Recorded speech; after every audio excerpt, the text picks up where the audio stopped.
The Darwin Martin House is a National Historic Landmark, built between 1904 and 1905 for Darwin Martin, his wife Isabel, and their 2 children.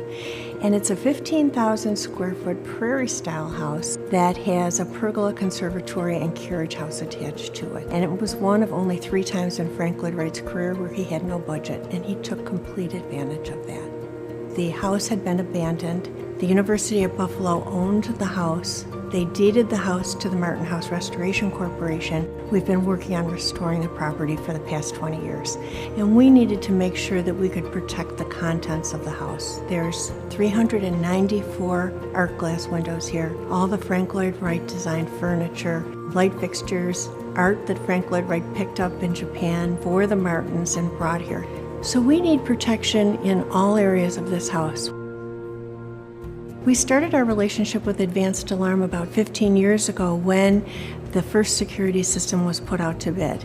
And John Speraza, the president of the company, bid on the system and did not get the contract. About 18 months ago, I reached out to him and asked him to come in and take a look at the system as we were having continuing problems with the system that we had in place at that time. At the time, there was 3 other alarm companies that were providing service here at the Darwin Martin complex.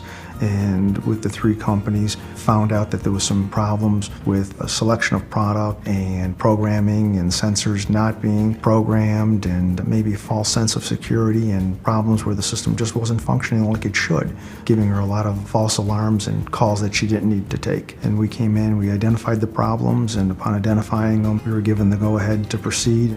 Our architects are very sensitive to anything being attached to our National Historic Landmark in terms of security devices. And so people who come to our site can enjoy the beautiful architecture and not see security devices here.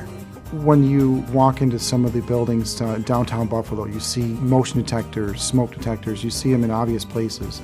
Here at the Darwin Martin House, everything is hidden because back when Frank Lloyd Wright designed this home and construction was taking place, there really was no security like there is today. So we're adding that security to doors and windows and motions, but we don't want to see them because it wasn't seen back in that era. Honeywell helped solve the problem by providing us a full line of Honeywell wireless sensors. Motion detectors, door window contacts, glass break detectors, smoke detectors, heat detectors that we were able to install that it didn't detract from the aesthetics, but gave us the security we needed. Honeywell makes our job easier with the sensors and products that they bring to the table, but most importantly, I think, with programming. The sensors are very easy to program, they're reliable. We don't have any problems using the Honeywell sensors. I feel very confident having Honeywell products here because they seem to work very, very well. We've cut down on so many of the issues that we had previously with other systems and other vendors. The employees embraced the system that we installed. They realized the benefits of using the alarm system and what we're trying to protect and what they hold dear to their heart. I feel like a guardian angel came into town when he brought John Speraza to us. Really, he's been just such an asset to this project. Truly, this was an honor for myself and for Advanced Alarm to come and provide security for such an important national historical landmark that sits right here in Buffalo, New York. And I've never had a project like this before. I may never have another project like this, so we take it to heart, and it's a very important project, and it means a lot to us.